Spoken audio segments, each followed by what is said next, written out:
आज हमें पढ़ना है वृत्तीय गति। तो आइए देखें वृत्तीय गति क्या होती है। जैसे देखें यहाँ पर ये कोई बिंदु है, एक निश्चित बिंदु है और इससे समान दूरी पर एक ऐसे वृत्ताकार पथ पे कोई कण गति करे। जैसे ये फिक्स बिंदु हो गया, इसके चारों ओर समान दूरी होगी और ऐसे वृत्ताकार यानी इस प्रकार का एक वृत्ताकार पथ मिलेगा और इस पे वह गति करे। कभी कण यहाँ हो, कभी कण यहाँ हो, कभी कण यहाँ हो, ऐसे इसके चारों ओर गति करे तो ये वृत्तीय गति कहलाती है। और हमें पढ़ना इसमें एक समान वृत्तीय गति।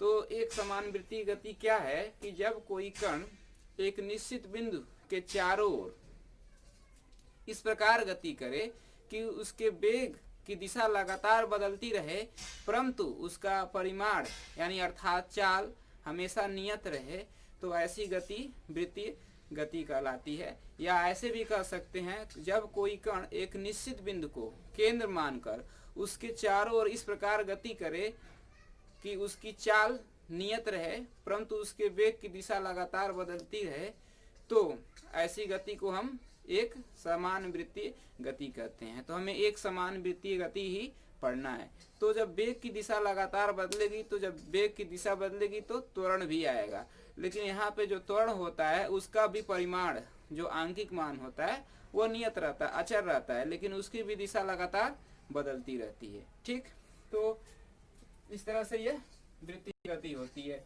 तो यहाँ पे मान लेते हैं कोई स्थिर बिंदु है, फिक्स बिंदु है और इसी के चारों ओर जो है वृत्ताकार पथ पर कोई कण गति कर रहा है। तो मान लेते हैं कण जो है कभी ये P पर था तो इसकी वेग की दिशा मान लेते हैं V1 यहाँ थी। कण मान लीजिए यहाँ पे कहीं Q पे था तो यहाँ पे इसका वेग इस तरह होगा, तो इसकी दिशा वेग V2 मान लीजिए, तो इसकी दिशा इधर हो गई। मान लीजिए कण कहीं यहाँ पर था, ये PQR यहाँ पर है तो इसके वेग की दिशा इधर होगी, ऐसे आएगा। तो मान लीजिए V3 है, ठीक है। और यहाँ पे कण जब आ जाता है तो यहाँ पे मान लीजिए S है तो यहाँ पे वेग की दिशा क्या होगी, ये इधर होगी। और मान लीजिए यहाँ पे वेग जो है V4 है, ठीक है।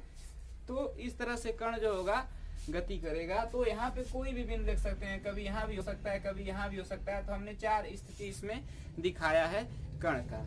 तो इसमें कहा गया है कि इस प्रकार गति करे कि जो कण का वेग का जो परिमाण है अर्थात इसका माड ले लें तो वो नियत रहे यानी V मिल जाए। जैसे ये V1 है तो इसका परिमाण लेंगे V। जैसे मान लीजिए V बराबर दिया है 10 मीटर पर सेकेंड, ठीक है, ये ऊपर की दिशा में है। जब इसका परिमाण की बात करेंगे तो ऐसे लिखेंगे तो सिर्फ क्या लेंगे 10 मीटर पर सेकेंड लेंगे, दिशा हट जाएगी।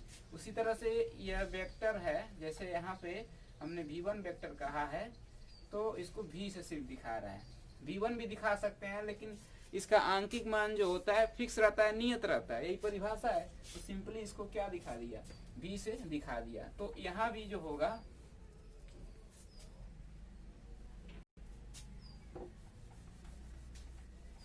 तो यहाँ भी हर वेग का जो परिमाण होगा वो V ही होगा, यानी इसकी चाल जो होगी नियत होगी। V2 बराबर V क्या होगा, V होगा। तो यही होता है वृत्तीय गति, यानी कि जब कोई कण एक निश्चित बिंदु को केंद्र मानकर इस प्रकार गति करे कि उसके वेग की दिशा लगातार बदलती रहे परंतु उसका परिमाण अचर रहे, नियत रहे, अर्थात चाल नियत रहे, तो ऐसी गति जो होगी वृत्तीय गति होगी। तो इस वृत्तीय गति में क्या क्या चीजें आएंगी, कोणीय विस्थापन आएगा, तो कोणीय वेग भी आएगा। तो ये सारी चीजें देखा जाए तो देखें, अब इसको मिटा देते हैं, उसके बाद अगला टॉपिक इसमें देखा जाए।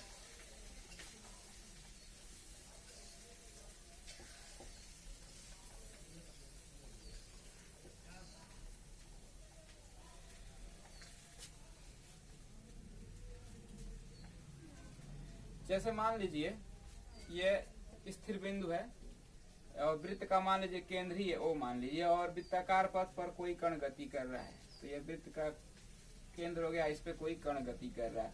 तो मान लीजिए किसी क्षण कण यहाँ पे था, मान लीजिए A पे था, ये कण यहाँ पर A पर था और T समय मान लीजिए T1 समय में कण यहाँ A से P पर चला गया, कण यहाँ पर आ गया, ठीक है।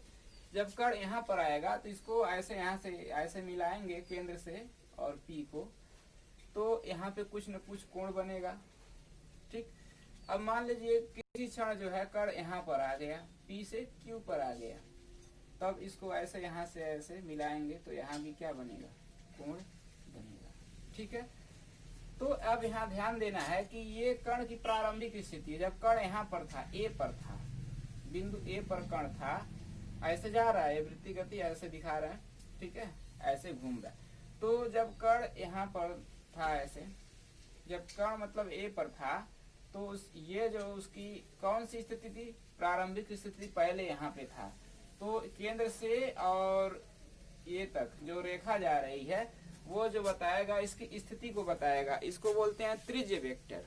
क्या बोलते हैं, त्रिज्य वेक्टर, क्योंकि ये वृत्त की त्रिज्या ही होगी, मान लीजिए r है, तो इसकी स्थिति क्या, केंद्र से हम बिंदु A की तरफ बात कर रहे हैं।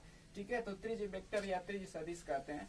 तो देखें, लेकिन कण अब मान लेते हैं कि t1 समय पर ये पहुंच जाता है P पर। यहाँ पे मान लीजिए समय 0 था, मान लेते हैं A पर था, तो समय यहाँ से समय का मापन कर रहे हैं तो यहाँ पे समय 0 मान लेंगे। तो t1 जब समय हुआ तो P पे पहुंचा। अब जब फिर t से ही नाप रहे हैं, जब t2 समय पे देख रहे हैं कहाँ पहुंच गया, Q पे पहुंच गया, तो यहाँ पे हम समय t2 मान लेते हैं। ठीक, तो ऐसी स्थिति में क्या हो, जब समय 0 था तो कोई कोण नहीं बन रहा था, जब कण यहाँ पे था तो ये सब नहीं था, ना तो P पे पहुंचा था ना तो Q पे पहुंचा था।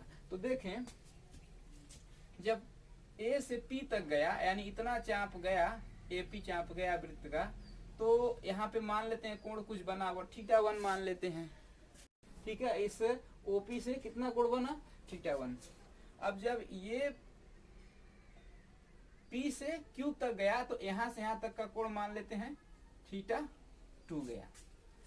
तो कितना गया, θ2 गया।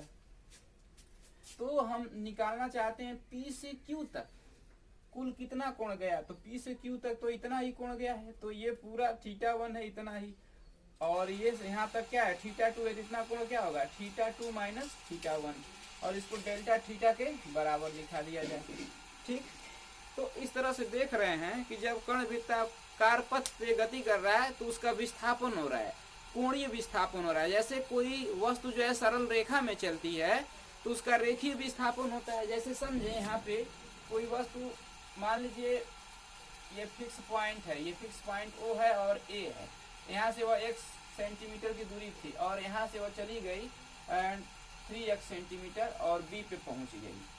तो अब उसका कुल विस्थापन, पहले तो यहाँ से x सेंटीमीटर था, अब यहाँ से 3x हो गया, तो कुल कितना हो गया, तो पूरा 3x है, इतना x है, तो यही ना कुल विस्थापन है। तो कैसे मिलेगा, 3x माइनस x कर देंगे तो 2x दूरी और चली गई, तभी ना x में 2x जोड़ेंगे तो 3x मिलेगा। तो इस तरह से उसका रेखीय विस्थापन होता है। कण जो है, मान लीजिए कोई कण चाहे वस्तु ऐसे यहाँ से यहाँ पर गई, ठीक है, तो उसका रेखीय विस्थापन होता है। इसी तरह से जब कण वृत्ताकार पथ पे गति करता है तो उसमें कौन सा विस्थापन होगा, कोणीय विस्थापन होगा। तो जैसे रेखीय विस्थापन की दर जो होती है वह रेखीय वेग कहलाता है। जैसे वेग बराबर हम पढ़े होंगे, सभी लोग वेग बराबर पढ़े हैं, विस्थापन बट्टे समय। ठीक है, यह रेखीय वेग होता है। अब उसी तरह से जब कण वृत्ताकार पथ पे गति करेगा तो कोणीय विस्थापन होगा, तो वहां पे कोणीय वेग मिलेगा। तो उसी तरह से यहाँ पे क्या होगा, कोणीय वेग मिलेगा, कोणीय वेग मिलेगा, और यहाँ पे विस्थापन की जगह क्या लिखेंगे, कोणीय विस्थापन लिखेंगे। क्या लिखेंगे, कोणीय विस्थापन बट्टे समय। ठीक है, तो यहाँ पे कोणीय विस्थापन बट्टे समय लिखेंगे। तो अब देखें कैसे यहाँ पे हो रहा है कोणीय विस्थापन, उसको समझा जाए। तो देखें, t1 समय पे वो P पे था और t2 समय पे और वह Q पे चला गया।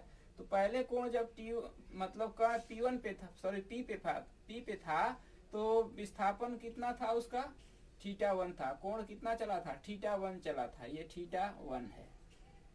ठीक है, और जब वो P से Q पे गया तो कोण कितना चल गया, यहाँ से यहाँ तक ये पूरा θ2 चल गया। तो इतना कोण कितना होगा, θ2 माइनस θ1। तो ये कोणीय विस्थापन, यही क्या कहलाएगा, कोणीय विस्थापन कहलाएगा। तो जैसे रेखीय वेग होता है कि एकांक समय अंतराल में तय रेखीय विस्थापन रेखीय वेग कहलाता है।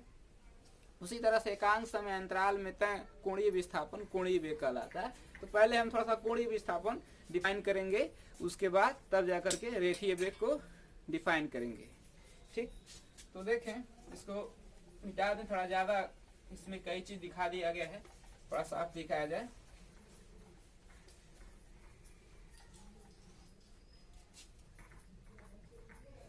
जैसे बना दीजिए एक वृत्ताकार पथ, इसमें मान लीजिए कोई कण चल रहा है, कुछ नहीं करना, बस ऐसे मान लेना है, ये केंद्र है उसका। अब यहाँ पे कण पहले था, मान लीजिए ये माना था, और यहाँ से वह P पे गया, P से उसके बाद जो है Q पे गया, A पे था, फिर P पे गया, फिर Q पे गया। तो ऐसे ऐसे मिला सकते हैं। A पे था तो ऐसे केंद्र को मिला दिया, P पे गया तो ऐसे केंद्र से मिला दिया, Q पे गया तो ऐसे मिला दिया, यानी ऐसे जा रहा है, यानी जो गति हो रही है इस तरह से हो रही है, ऐसे घूम रहा है। तो जब यहाँ पे था, P पे था, तो इसका पे जो कोणीय विस्थापन था θ1 था, मतलब कोण बना रहा था θ1। जब Q पे गया तो इस ये जो प्रारंभिक स्थिति है OA, जब कण यहाँ था तो यही ना इसकी प्रारंभिक स्थिति होगी OA। तो अब तब कोई कोण नहीं था, जब आगे जाएगा तब ना कोण बनाएगा। तो यहाँ पे गया तो कुछ कोण विस्थापित हुआ या कुछ कोण बनाया। अब Q पे गया तो मान लेते हैं कोण जो है θ2 बना दिया। तो P से Q के बीच में कितना कोण विस्थापित हुआ, तो यही हुआ, यही हमें निकालना है। तो पूरा θ2 है और इतना θ1 है, तो क्या होगा, ये θ2 माइनस θ1 होगा। तो इसी को हम डेल्टा थीटा से दिखाएंगे। किससे दिखाएंगे, डेल्टा थीटा से, यहाँ लिख देते हैं। तो θ2 माइनस θ1, और इसी को हम कहेंगे कोणीय विस्थापन, कोणीय विस्थापन। ठीक, तो इसमें देखें कोण बराबर क्या होता है, चाप बटे त्रिज्या होती है। तो मान लेते हैं ये जो जितना PQ चाप है उसको डेल्टा S मान लेते हैं, डेल्टा S मान लें। तो देखें डेल्टा थीटा बराबर क्या लिख सकते हैं, कोण बटे कोण बराबर, सॉरी ये कोण है डेल्टा थीटा, तो कोण बराबर क्या होता है, चाप बटे त्रिज्या, त्रिज्या। ठीक है, तो चाप जो है आपका कितना है, ये डेल्टा S है, और त्रिज्या कितनी है, ये त्रिज्या सब R ही होगी, ये से यहाँ तक जो भी होगी त्रिज्या ही होगी, तो यहाँ पे R से दिखा दिया। तो इस तरह से कोणीय विस्थापन जो हमने दिखा दिया, डेल्टा थीटा बराबर delta S upon delta R। तो अगर मान लीजिए कण जो है पूरा एक चक्कर घूम जाए, जैसे कण A से चला और घूम करके फिर यहीं पे आ गया, तो ये जो चाप होगा वह पूरा वृत्त की परिधि के बराबर होगा, क्योंकि पूरा वृत्त की परिधि घूम जाएगा। तब यहाँ पे जो कोणीय विस्थापन डेल्टा थीटा अगर लिखें तो क्या होगा, जब पूरा एक चक्कर के लिए, तो डेल्टा एस की जगह पूरा परिधि लेना होगा, पूरा परिधि एक चाप होगी, तो 2 पाई r अब बटे त्रिज्या ऐसे कट जाएगा। तो कोणीय विस्थापन क्या होगा, 2 पाई होगा। ये कब होगा, एक पूरे चक्कर के लिए, जब कण एक पूरा चक्कर वृत्ताकार पथ पर घूम जाए, तो एक पूरे चक्कर के लिए,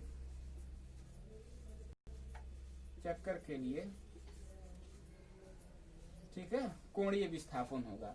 तो ये पूरा 360 घूम जाएगा। एक कंप्लीट एंगल जो होता है क्या होता है, 360 डिग्री होता है। जैसे किरण होती है, आप इसको O मान लीजिए, इसको A मान लीजिए, और इसको रोटेट कराइए ऐसे, और घुमाकर फिर यहीं ला दिए।